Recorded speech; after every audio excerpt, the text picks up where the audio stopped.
আমার খাদ্যাভ্যাস নিয়ে আমার মোটামুটি গর্বই হয় বলা চলে। এটার আবার নির্দিষ্ট কিছু কারণও আছে। সেই কারণগুলোর মধ্যে একটা হইলো আমার জেনারেশনের ছেলে মেয়েদের অথবা আমার ভাই বোনদের মাংস ছাড়া খাওয়াই হয় না, আর সেইখানে আমার ক্ষেত্রে বাসায় যাই থাকুক না কেন আমি পেট ভরে খেয়ে উঠতে পারি। কিছু কিছু নির্দিষ্ট খাবার ছাড়া আমার সবটাই অনেক বেশি পছন্দ। যেমন আজকে ছিল পাঙ্গাস মাছ ভাজা, আমার সবচেয়ে পছন্দের বেগুন ভাজা, সাথে পটল আলু দিয়ে পাঙ্গাস মাছের তরকারি, এটাও কিন্তু অনেক ভালো লাগে। আমি রুটি পরোটা দিয়ে বেশি পছন্দ করি, আর সাথে পাতলা ডাল তো থাকতেছেই। যেহেতু বেগুন ভাজা আমার সবচেয়ে ফেভারিট খাবার, তাই আমি শুরুটাই করতেছি বেগুন ভাজা দিয়ে, আর সাথে একটা পাঙ্গাস মাছ ভাজাও নিয়ে নিতেছি। এটা শুরুতেই খেয়ে ফেলবো। আমার আম্মু সবসময় আমাদের দুই ভাই বোনের জন্য পাঙ্গাস মাছ কড়া করে ভাজা করে, সাথে আবার পেঁয়াজ মরিচও একটু লাল লাল করে ভেজে দেয়। সাথে কিন্তু আমি কাঁচা মরিচও নিয়ে নিছি। এই ধরনের ভাজাভুজি টাইপের আইটেম একটু ঝাল ঝাল করে খাইতে আমার বেশ লাগে। তো প্রথমেই শুকনা ভাতের সাথে সব ভাজা আইটেম অল্প অল্প করে নিয়ে খেয়ে দেখলাম। প্রথমে বেগুন ভাজা দিয়ে খাইছি, তারপর পাঙ্গাস মাছের সাথেও একটু মেখে খেয়ে দেখলাম অনেকটাই ভালো লাগলো। পাঙ্গাস মাছ কড়া করে ভেজে দিলে আমি অনেক শখ করে খাই। প্রথমেই ভাবতেছি পাঙ্গাস মাছটা খেয়ে শেষ করে ফেলে পরে দিয়ে বেগুন ভাজা দিয়ে ডাল ভাত দিয়ে মাখায় খাবো, যেটা আমার সবচেয়ে ফেভারিট খাবার। আমি 2 প্লেট ভাত খেতে পারি বেগুন ভাজা আর পাতলা ডাল দিয়ে। তো বলতে বলতে আমার মাছ খাওয়া শেষ, এখানে ডাল নিয়ে নিতেছি অনেক বেশি করে। তো আমি যেটা বলতেছিলাম,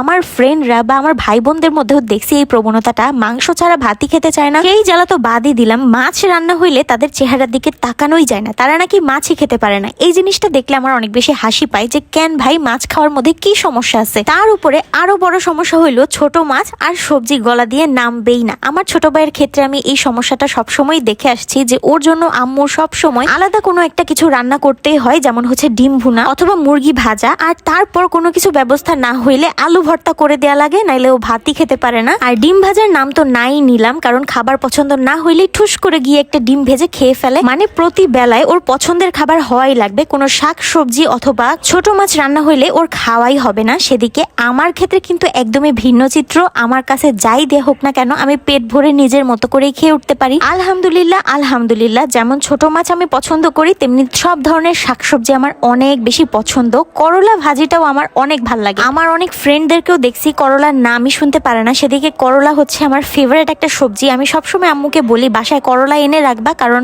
গরমের কালে করলা ভাজি অথবা যে কোনো মাছ দিয়ে করলার তরকারি রান্না করলে আমার ভাত খাওয়ার আনন্দ দ্বিগুণ বেড়ে যায়। আর অনেক বেশি শান্তির একটা খাবার হচ্ছে এই করলা, কারণ গরমের দিনে ঝোল তরকারি খাওয়ার এত একটা এনার্জি থাকে না, তখন করলা খাইতে আমার অনেক বেশি ভালো লাগে। ডাল ভাত করলা ভাজি হলে তো কথাই নাই। আজকের খাবারটা অনেক বেশি মজা হয়েছিল, আমি তো খুব তৃপ্তি করে খেয়ে উঠতে পারছি। যেমন আজকের খাবারে ছিল পাঙ্গাস মাছ পটল আলু দিয়ে ঝোল, এটাও কিন্তু আমার ভাইয়ের খুব একটা পছন্দ যে তেমনটাও কিন্তু না। ও শুধু মাছের মধ্যে এই পাঙ্গাস মাছটাই একটু শখ করে খাইতে পারে। আম্মু করকড়া করে ভেজে দিলে ওইটা ও অনেক শখ করে খায়। আমার ক্ষেত্রেও কোনো ভিন্নতা নাই, আমি সব ধরনের মাছই অল্প অল্প করে খাইতে পারি, কিন্তু কখনো এক